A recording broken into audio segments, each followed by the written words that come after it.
Good morning. I'm indeed very pleased to open the second session of our conference. I would like at the outset to introduce briefly our two distinctive speakers. The first speaker is Mr. Ephraim Halevi. Ephraim Halevi was the director of the Israeli Intelligence Agency, the Mossad, and the head of the Israeli National Security Council. Mr. Halevi served as an envoy and confidant of 5 Israeli prime ministers: Yitzhak Shamir, Yitzhak Rabin, Benjamin Netanyahu, Ehud Barak, and Ariel Sharon. He also served as the Israeli ambassador to the European Union in Brussels. Mr. Halevi played a major role in bringing about the peace treaty between Israel and Jordan. The special relationship that he developed and maintained with the late King Hussein contributed significantly to bridge the gaps between the two countries.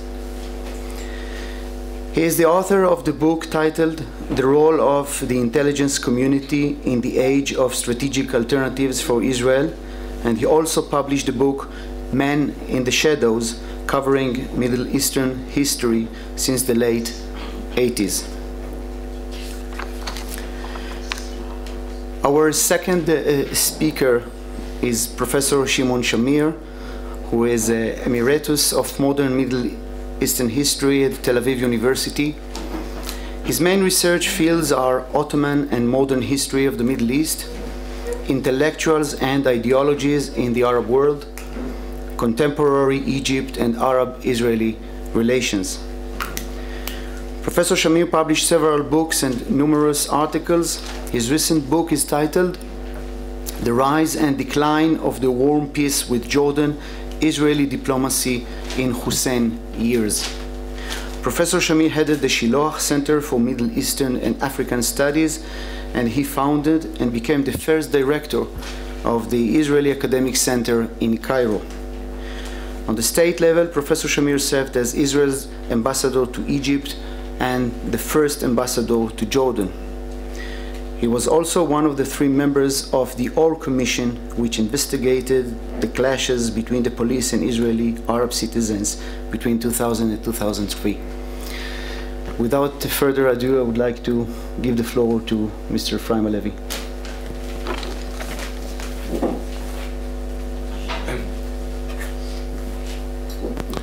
Good morning. It's an honor and a pleasure for me to be here this morning. I want to thank the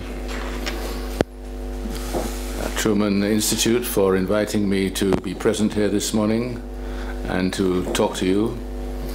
And it's also an exceptional honor for me to share the podium with Professor Shamir, who was the first Israeli ambassador to Jordan, and who is a very distinguished authority, not only on Jordan, but on the region as a whole, and is in addition to that, a highly intelligent individual. And the academy and intelligence often go together, but they sometimes don't. In this case, they do. I'd like to dwell on 2 or 3 episodes in the history of our relationship with Jordan, in order to highlight 1 or 2 of the serious inherent problems which have bedeviled the relationship between Israel and Jordan over a long period of time. I'm saying this following the glowing addresses we have heard this morning, which filled our hearts with joy, notwithstanding the fact that we are celebrating the wedding without the bride.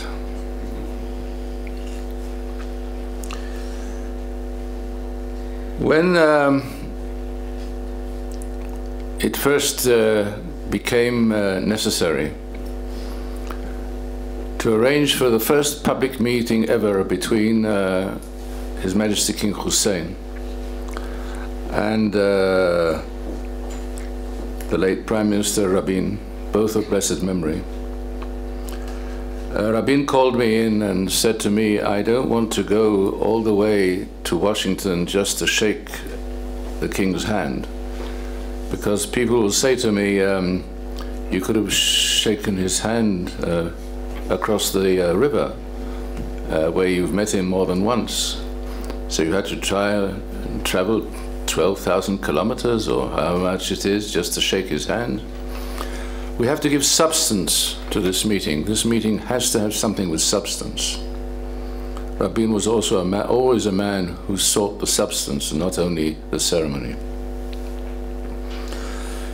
So I drew up a preliminary draft and traveled to Jordan and met with Prince Hassan and others, and eventually with the king.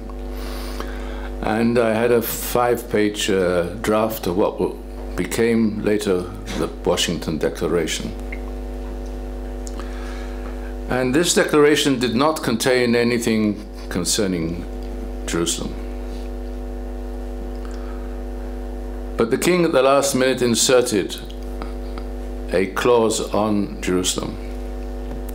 And a few days ago, in a conversation with the New York Times correspondent here, I told her that I was extremely anxious traveling back home with this draft, because I feared that the Prime Minister would be extremely angry with me for even agreeing to take what the king wanted to insert into the agreement with me. And I can assure you that when Prime Minister Rabin was angry, it was very unpleasant to be in the room with him. And Ambassador Brown, who has met Mr. Rabin on more than one occasion, will attest to this. The anger of Rabin was something which I would not wish upon anybody here in the room. But I came in and I gingerly said to the Prime Minister that there are very minor connections, and there's just this one clause, Clause 9, as you heard this morning, which has been inserted on Jerusalem. And I began to explain to him the circumstances where I had protested and this and that and the other, and he wasn't listening to what I said, which was often the case with Rabin. When he was concentrating what he was reading, it mattered not what people were saying around him. And I think this probably helped him along more than once. And then he said to me, leave it with me and I'll be back to you. So I realized that at least initially I had avoided the ire of the Prime Minister. And 2 days later, I received an instruction to see him, and I met him together with the then head of the Mossad. I was then deputy head of the Mossad. And he said to me, this is the new clause. And the new clause was couched in language which was far more decisive in the way it portrayed the role of the Hashemite Kingdom of Jordan on Temple Mount. And I said, oh, fine, I'll send it off to the king, because I had a direct encoded link with him. I think I can tell this terrible secret today.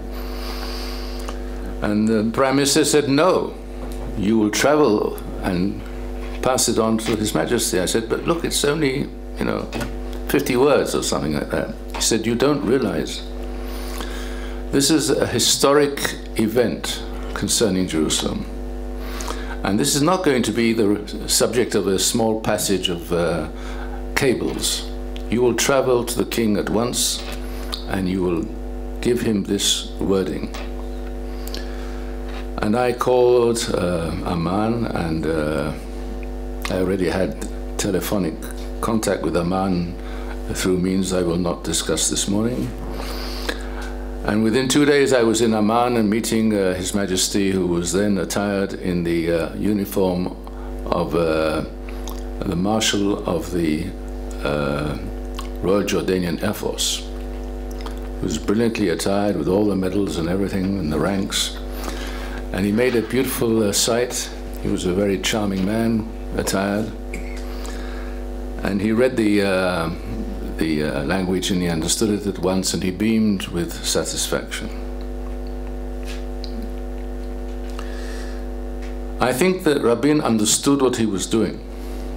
He understood that in dealing with this issue, he was not only dealing with the issue concerning Jerusalem on the bilateral level, he was dealing with a fundamental relationship between the Jewish and Muslim world concerning the Temple Mount.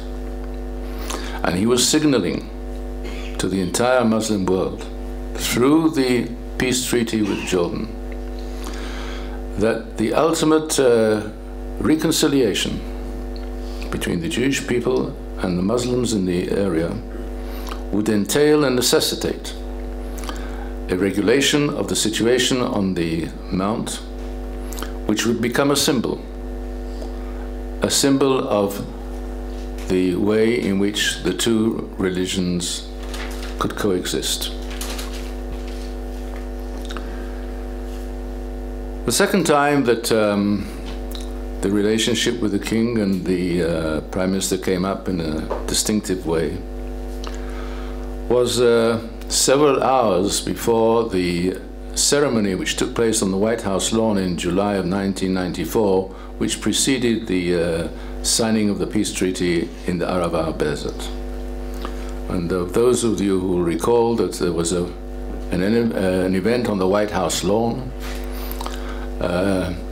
which, by the way, was held at the insistence of the President of the United States, because initially both the King and the Prime Minister said that we will meet on the Jordan River and we will exchange what was then the Washington Declaration in retrospect, but we will exchange the papers of this declaration. We don't have to travel all the way to Washington. And it was agreed, until a few hours later a stinging message arrived both in Jerusalem and in Amman saying, look, gentlemen, apparently you don't understand. We are paying for the wedding, so we insist that it be held in our home. And that is the way it was. Paying not only in terms of the debt, the removal of the debt of the United States to Jordan, the debt forgiveness, something like $800 million then, even no small amount of money today. If we remember the recent event on the operation in Gaza this summer, when we needed $400 million worth of aid through the Iron Dome. The document, the Washington document, the Washington Declaration, after it had been agreed, was not published in any way, and it was not brought to the attention of anybody, either inside the Israeli government or in the Jordanian hierarchy. And it was not even brought to the attention of the United States of America until very late in the day. Even to the event that the Secretary of State at the time was extremely annoyed by the fact that he was in the region and was not allowed officially to see the document. It was not perused by the legal authorities on our side or on the Jordanian side, and for good reason, as you will hear in a moment. And they had to rely upon me as a graduate of the Hebrew University in law from the year 1956, by the way, which was not all up to date in international law maybe. But there was no other eye which saw the document who had a legal background. And in the document there was a clause speaking about the situation which would arise after the signing of the Washington Declaration, and it said there that the state of belligerency has come to an end. Well, a few hours before the event, on the Sunday, before the Monday when the event took place, Sunday afternoon, all hell broke loose because the Israeli, and it was agreed, by the way, that no side would be allowed to reopen the document. When the Israeli side saw it, and two experts on law who were in the delegation of the Prime Minister, one Mr. Eliakim Rubinstein, who had headed the official negotiating team with Jordan, and Meir Rosen, both of them former legal advisors to the Ministry of Foreign Affairs, both of them experts in one way or another in international law. Both of them said that this wording, state of belligerency, was unacceptable. It had to state clearly that the state of war has come to an end.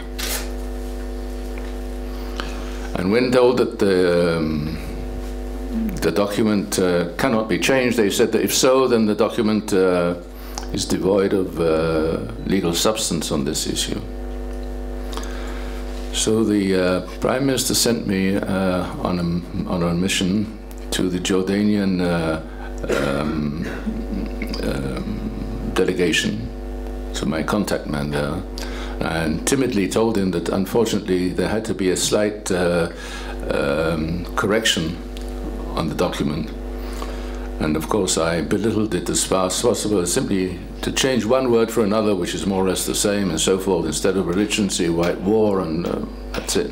We could even pencil it, I said to him. You don't have to type it again. And what happened was that the king's retinue sent it back home, and the legal people back home said to King Hussein, that's fine. Now that the document is open, we can really amend it properly. And we will not say that the state of war has come to an end. We will say the state of war will come to an end. Slight one word, you know, one word of difference. And we got into a really difficult situation.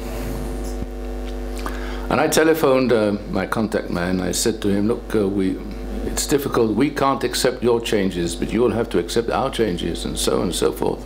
And this went on for a couple of minutes until suddenly a voice came on the line, and I was hearing King Hussein himself saying, oh, hello, my friend, how are you, this and that and the other. He said, look, I will tomorrow clarify that in Arabic, belligerency and war is the same word, harb. And I will say also in Arabic, the state of harb has come to an end. And this is what he did. And indeed, the audience there on the White House lawn exploded in applause. What I'm trying to say to you this morning is that our insistence, not only in reading documents, but reading situation in our eyes only, with no relation to which manner the other side looks at the same situation, has been the key to many of the problems we have had. We've always believed that people have to read things the way we read them, the way we understand them. That we have this superior capability of being the real experts on this region.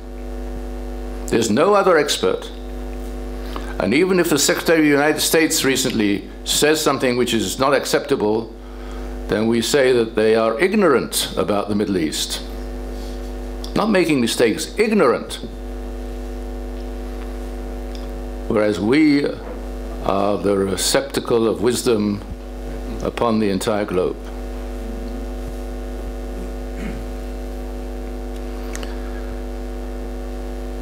I think that some of the problems we've had have been problems not only that we have not given equal consideration to the understandings and the desires and the sensitivities of the other side, but also that we have believed over a long period of time that actually we are the givers and the others are the takers. And since we are the givers, we have to call the tune and we have to establish the rules. And I remind you of the phrase that the Prime Minister used to use in the past, and he hasn't said it often in recent years for certain reasons that you can well understand if you think of it. Yitnu yekablu. If they will give, they will receive. They have to give. So far, we are the givers. They have to give. If this is a situation of what you give and the other one takes, and you believe that the other side is not a giver, then you give him a secondary role in the relationship. It's not an equal relationship. And in the relationship between sovereign states, for some reason or other, wish to feel equal to the other sovereign states in the region. We are the first to demand this concerning ourselves. I experienced this when I dealt with the Mashal affair. I don't know if you're familiar with the Mashal affair. You might have heard about the Mashal affair. I will not repeat it. For those who don't know about it, they should be better off not knowing. But there was an affair. And I was then ambassador to the European Union, and I was called in to deal with the problem. As, by the way, I was called on very frequently when I was ambassador to the European Union. I very often visited Amman at the request of the Prime Minister to deal with the one or two misunderstandings that arose here and there. Somebody once dug a tunnel under the Wailing Wall, if you remember. I think it was a mayor who did it. You may even remember his name. And every time I was called in, it was always this question of understanding what it's all about. And when ultimately I was able to come to Jordan, I did so only after I was the one who suggested to the Prime Minister, on the Friday I came here, a day after the event called the Mashal affair, which I will not detail, as I said. I said to him, I proposed to him that we should release Sheikh Ahmed Yassin, who was the founder of the Hamas movement, who was in Israeli jail, and present him to the King Hussein. And whether King Hussein does with him afterwards, it's King Hussein's matter.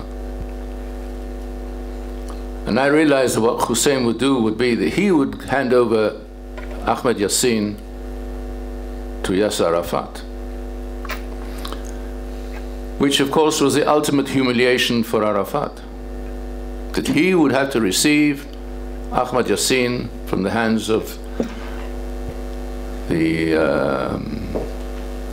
Hashemite Kingdom of Jordan's sovereign, whom he hated and loathed, and who he had tried to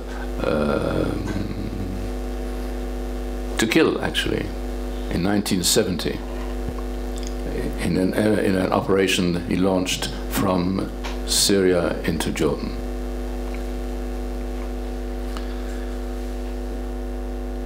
Amongst other things, the king was very upset about this event, obviously. And what I said to the Prime Minister was, you must understand that the problem we're having now with Mashal is primarily not your problem. The king has a problem. The king has a problem because you have carried out an operation on his soil. And the entire Muslim world will be certain that this was done with your connivance, because everybody knows what the relationship is between Jordan and Israel. And therefore we must solve his problem, and through solving his problem, we will solve our problem.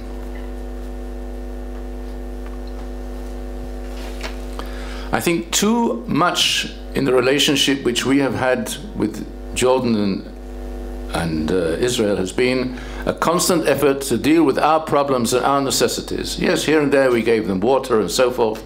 I'm not going into that.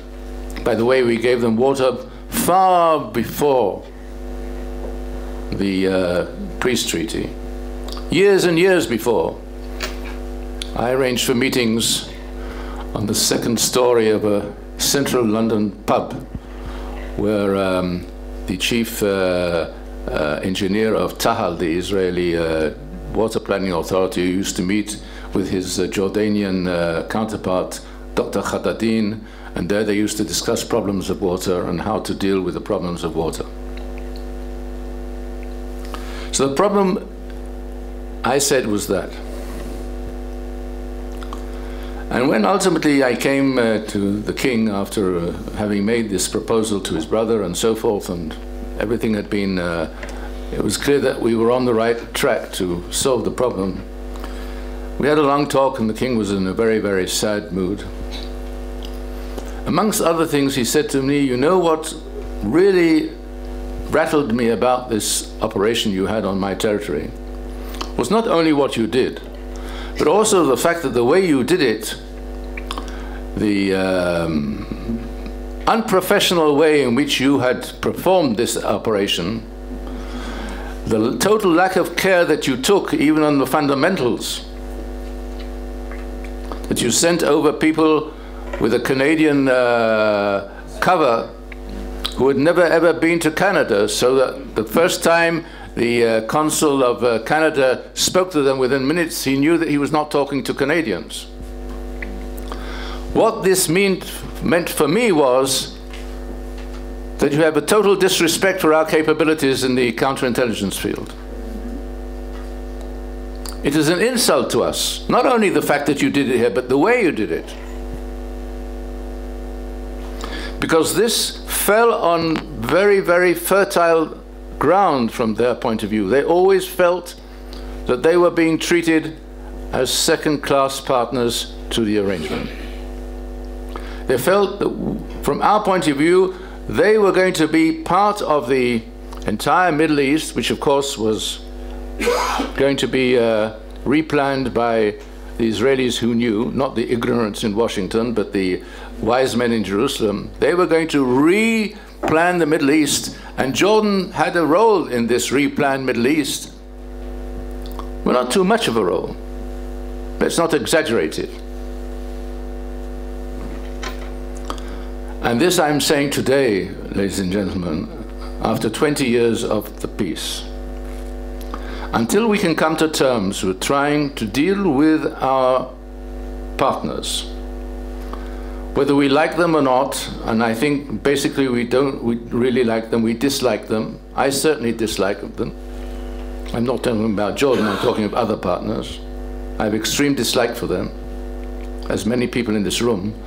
But you will never reach a real understanding unless you deal with them on an equal footing, not only in terms of the technicalities, but in terms of the basic way you treat the other side.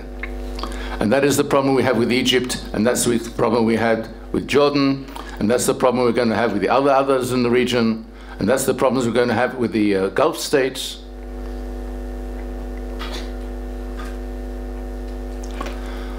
And I believe that if this is not only a conference in which you should deal with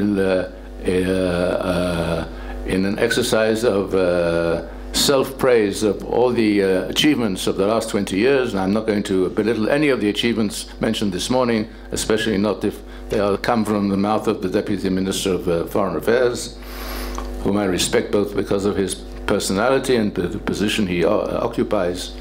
But that is not the hardcore of the problem.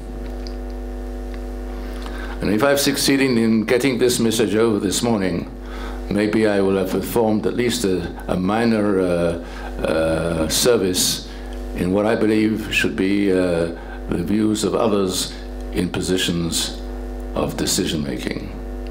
And now you will hear from the person who really understands the Middle East, Professor Shamir. Thank you, Dr. Guvrin, for your introduction. And thank you, Ambassador Halevi, for your very, very kind remarks. Dr. Guvrin introduced me as the first ambassador to Jordan. Let me say that I'm saying this in public for the first time, that the first ambassador to Jordan should have been Ephraim Halevi. given his enormous contribution to the evolution of Jordanian-Israeli peace, and his remarkable relationship with the leader of the Jordanians. Internal politics did not allow this to happen, and you all know the nature of politics. I would have been happy to serve as second ambassador to Jordan. Why not? In Egypt I was the third, so it would still be kind of a promotion, but it was not to be. The subject assigned to me by the organizers of this conference is the fruits of peace. Fruits of peace, the concept mentioned before by Ambassador Neveau, and I will elaborate on this further. The first time I heard this expression used in the context of the evolving Jordanian-Israeli relations was in speeches of the king. He used this expression quite frequently. He had a problem. For decades, his people were told that Israel is the enemy, that it is expansionist, that it is a threat to the Arabs, that Zionism is something that the Arabs cannot live with. And here comes the king and tells the people, I just signed a peace treaty with these Israelis. He had to legitimize this peace in the eyes of his people. And his way to do this was to speak about the fruits of peace. Yes, this peace is a change in policy in a way, but it will bring about good outcome for the Jordanians. There will be fruits of peace. There will be water, territories will return, and above all, there will be prosperity. Now, on what ground could the king promise this to his people? This takes us back to basics, to the nature of Jordanian-Israeli peace, which was something quite unique. There was a difference between the treaty signed between Israel and Egypt and the treaty signed between Israel and Jordan. The treaty signed with the Egyptians was an agreement that came about in times of great tension. It was shortly after the war of 1973. The return of hostilities, the outbreak of another war, was still a very realistic possibility. These were the years of the Cold War. The dangers were enormous. The Soviets were still in the area. Therefore, the main purpose of the architects of the Egyptian-Israeli peace was to prevent war, as both of them declared, no more war, no more bloodshed. Therefore, the most important part of the Egyptian-Israeli peace treaty is the security annex, the arrangements that were made in Sinai in order to make the return of hostilities very, very difficult. This was not the situation with Jordan. There was no threat of war. Nobody was speaking about the possibility of the outbreak of hostilities between the Hashemite kingdom and Israel. The treaty signed did not have, unlike the treaty with the Egyptians, demilitarized zones, peacekeeping forces, early warning systems. All these were not relevant. Instead, the treaty suggested something quite different. It defined a framework for close cooperation, for the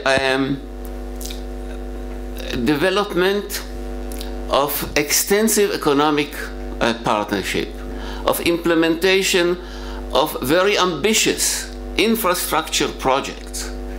All this would become possible as a result of peace It will change the map, it will change the situation, it will change the standard of living of our neighbors. It will become a model for a peace for other Arabs. It will show what a relationship between two countries who sincerely want to make peace can achieve. In political science terms, I think the concept was based on what is called today on peace building, not just on peacemaking. It was based on the concept of positive peace. In other words, not just the avoidance of war, not just negative peace, but positive peace. Now, this was a way to legitimize peace for the Jordanians, and it was very effective at the time. So where is the strategic dimension? It was there. Not only was there, but the fact is that it has been and remains the core of Jordanian-Israeli relations. For Israel, of course, Jordan is a buffer state, which is very important for its security. For the Jordanians, Israel is a kind of insurance. The commitment of the Israelis to the survival of this country, this state, is an important factor for the Jordanians. But this has been before the peace treaty. For this, the peace treaty was not needed. When in September 1970, the Israelis stepped forward and expressed their intention not to allow the invasion of the Syrians into the Jordanian territory, no treaty was needed for that. The strategic dialogue between the two sides started in 1963 with all the secret meetings between King Hussein, who met all the prime ministers of Israel at that time. The peace treaty was different. It came to do something which is in the categories that I mentioned before. If you take the peace treaty, almost half of the articles of the peace treaty deal with cooperation between the two countries on energy, on environment, on agriculture, on tourism. This is half of the peace treaty. Not only that, but following the peace treaty, 15 agreements were negotiated, developed, and signed by two parties, outlining this extensive project of relationships that will change the situation in the region. Israel came to an institution that emerged at that time, the MENA Economic Summit, with a catalog of projects. 165 projects were presented in this catalog. Most of them involving most of them involving Jordan and Israel. Projects all along the border, beginning with the Red Sea, along the Arava, along the Dead Sea, and up to the Jordan Valley. There were projects promising the development of a Red Sea Riviera, of a free tourism zone between Eilat and Aqaba, of the development of Eilat and Aqaba as a logistical hub, modeled on Singapore and similar hubs. There was a project of the Dead Sea lowest park in Earth, as we would become a world-class tourist attraction. Of course, there was you could find the Red Dead Canal, the canal between the Red Sea, along the Arava, into the Dead Sea, which will, as was promised, save the Dead Sea, desalinate water, bring water to the Jordanians, develop agriculture, tourism, and whatnot. And this was supposed to be executed by Jordanian-Israeli cooperation. There were maps there of extensive railway networks that covers, that begin with Israel and Jordan and then extend to other places in the region. There was the project of a joint airport that would solve the problem of Eilat, that will solve the problem of the Jordanians had, because they had an airport which was hardly used, and will become another project of cooperation that will improve the situation. Politicians on both sides, but mostly on the Israeli side, kept declaring these projects, kept promising the bright future that will be the result of the implementation of these plans.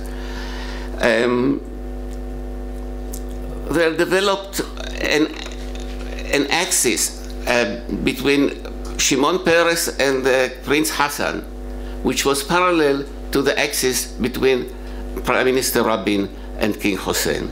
Rabin and Hussein dealt with political and strategic problems. Peres and Hassan were devoted to this vision of the great projects and the great economic cooperation that will change the situation. Now, as you all know, this did not materialize. None of these projects came about. None of them was implemented. In Jordan, I remember that very clearly, people started asking their leaders, where are the fruits of peace? The Israelis and you promised us fruits of peace. We don't see them. As a matter of fact, the standard of living in the first years after the peace treaty declined, did not improve. As a result of this, this whole concept of fruits of peace had become a liability, had become a factor that poisoned the atmosphere between the two countries.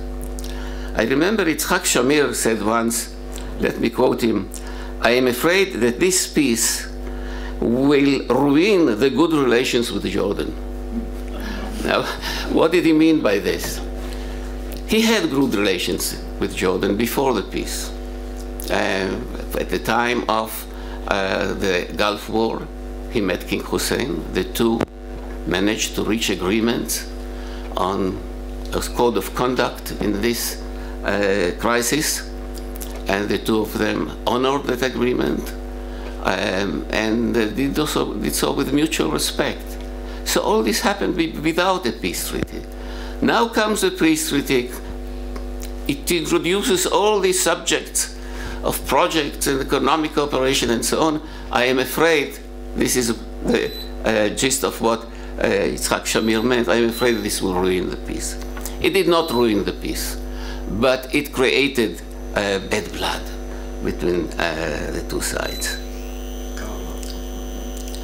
Now, why did it fail? Why did it become impossible to carry out what was promised by so many statesmen and politicians? Let me first take the Jordanian side. The opposition to normalization in Egypt, in Jordan, was very loud and very active.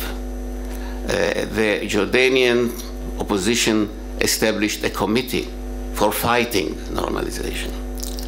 But the main instrument was the syndicates. And the syndicates came out openly against all the projects, against all cooperation with the Israelis. And this is a serious matter, was a serious matter, because according to the regulations in Egypt, somebody in Jordan, I don't know why I keep confusing them, because of the regulations in Jordan,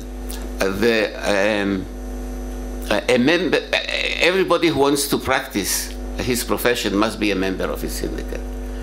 If he is not a member of syndicate, he cannot work. Now, when the syndicate threatened to expel any Jordanian that will participate in one or other project with the Israelis, this was a very serious threat. So this was one factor. The second factor was the media. A few good things did develop between the Jordanians and the Israelis. The press hardly ever mentioned them. I will come back to that, when the QIZ, for example, developed, the Jordanians were not told about it. When Israeli business people, Israeli companies wanted to advertise in the Jordanian press, they were not allowed to do that. When I and the other Israeli officials complained, the king usually promised, I'm going to take care of this. This will change. It is impossible. It is against our agreements. But very little was done. There was no real pressure on those organizations that acted as an obstacle to the development of relations. There was not enough encouragement to those few Jordanians who were ready to participate, who were ready to cooperate with the Israelis, and as a result of that were punished by the syndicates or were criticized in the press. Not enough encouragement to those people. I must say the only time in which action was taken against this anti-normalization organization, outlawing, banning the Committee for Fighting Normalization with Israel, was in the first years of King Abdullah II. Unfortunately, this was not continued. So this was the Jordanian side. On the Israeli side, there were factors of a different kind. Let me say bluntly, the Israelis were not serious about this vision of a new map between Israel and Jordan. Politicians benefited from the declarations. They thought that that was enough, but they did very little to do what they promised. To implement this vision of the Jordanian-Israeli peace treaty, there was a need for a structure, for an organizational structure. There was a need for a budget. There was no budget for the development of Jordanian-Israeli projects. The Jordanians did have that structure. There was a Jordan Rift Valley organization, which was set up and worked exactly for this purpose, to encourage projects of development along the border with Israel and in cooperation with Israel. For example, when an Israeli entrepreneur came with the idea of establishing an industrial zone, a joint industrial zone near Beit She'an, the Jordanian partners agreed and the partnership was established. The Jordanian authorities immediately took all the steps that were necessary to facilitate this project. They passed a law in their parliament, in their government, which made it possible to use Jordanian territory, which at that part of the country was belonged to the Jordanian army, to make it possible as a round of this joint project. They paved roads to that area. They did everything that was expected from them in order to implement the project. On the Israeli side, the entrepreneurs had to go through dozens of committees. They faced difficulties everywhere, and eventually the project failed. Local interests on the Israeli side always superseded the national interest in advancing this plan. Israeli ministers, as we all know, and there's nothing wrong in that, are politicians. But what is wrong is that as politicians, they always gave priority to interest groups within the country, and peace with Jordan was not really their first priority. It was not really their concern. On the projects in Eilat and Aqaba, for example, which were quite close to implementation, eventually failed because there was opposition from trade unions, from people in the Eilat harbor, in the Eilat airport, and so on. Bureaucracies were not really devoted to the interest of developing these projects. The land crossing between Israel and Jordan were structured in a way that reflected bureaucratic interests. High fees were demanded from the people who wanted to use these land crossings. There were all kinds of bureaucratic demands. It was almost impossible for a Jordanian who is interested in economic partnership, in business partnership, to get a visa into Israel without some very special relations with somebody in the embassy. The visas became a very serious obstacle. And there were, of course, the demands of the security, of Israeli security, which is, of course, should be always a high priority, but it should be also balanced by other Israeli interests. And the restrictions placed by security bodies were such that not once it turned out that they were not really necessary, because when they changed, it turned out that no problem resulted from that. So on the Israeli side, no serious progress was made to implement this vision.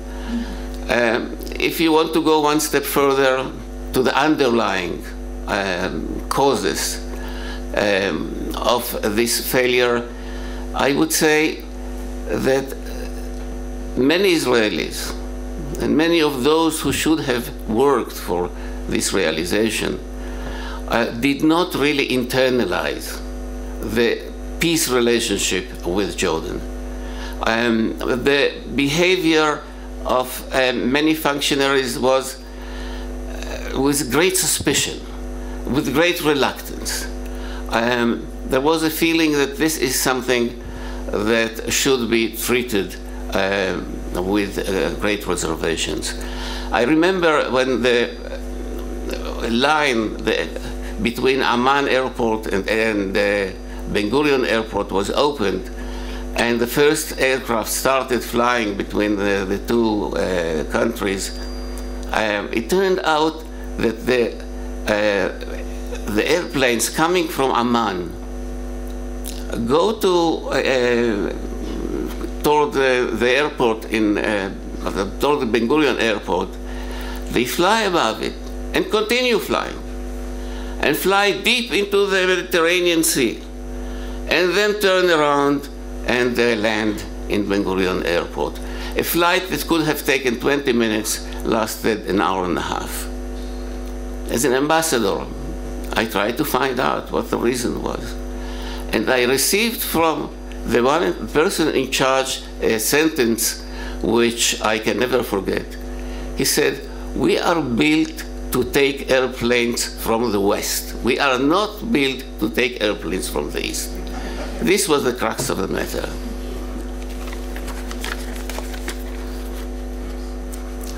When it transpired that the vision of positive peace, of peace building, is not realized, the United States stepped in. The Americans were great supporters of this concept of economic cooperation as something that would solidify peace. And they came up with the idea of creating the qualifying industrial zones. In other words, the United States very generously said it will not take any customs, it will not impose any quotas on imports that will come from the qualified industrial zones in which Jordanians and Israelis jointly manufacture those goods. The basis of this was, of course, that Israel had a free trade agreement with the United States. Jordan did not have such an agreement. As a result of this, Jordanians could not benefit from those privileges, but by having this agreement on the QIZs, the Jordanians could benefit from it. And as Ambassador Nevo has mentioned, the Jordanian export of textiles to the United States, which stood before that on about $12 or $15 million, rose to more than $1 billion in 2 years. And this was a successful project. It brought about the establishment of Israeli factories in Jordan, and thousands of Jordanians were employed by these Israeli firms. This, I think, was a convincing answer to those who said that because of the mood in Jordan and because of the objection of the opposition, it is impossible to work out any cooperation within Jordan. Irbid, which is the most conservative town in Jordan, it's a center of opposition, was the place where thousands of Jordanian Muslim workers became employees of these joint ventures. It proved that when there is an interest, it can work. It's only the will and the capability to implement and to use the opportunities. Unfortunately, the Americans, for reasons of their own, signed an FTA agreement also with Jordan, and with this, the special advantage of the QIZ has declined, and this is no more a very important factor in the relations.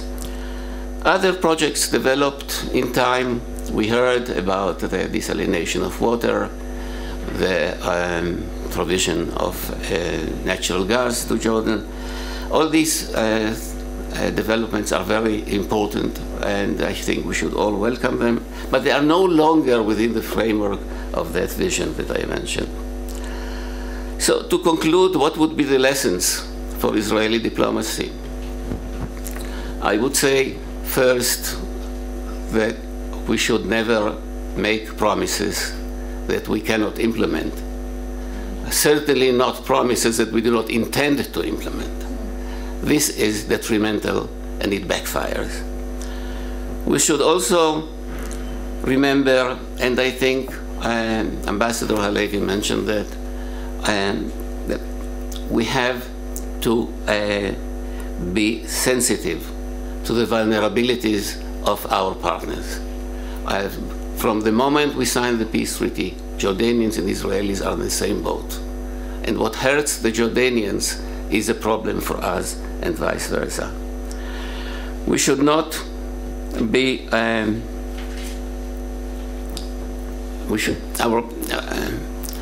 ministries should not behave in a way that gives always the priority, as I mentioned, to local interest, should priority to bureaucratic interest, but rather see the national interest as a higher priority.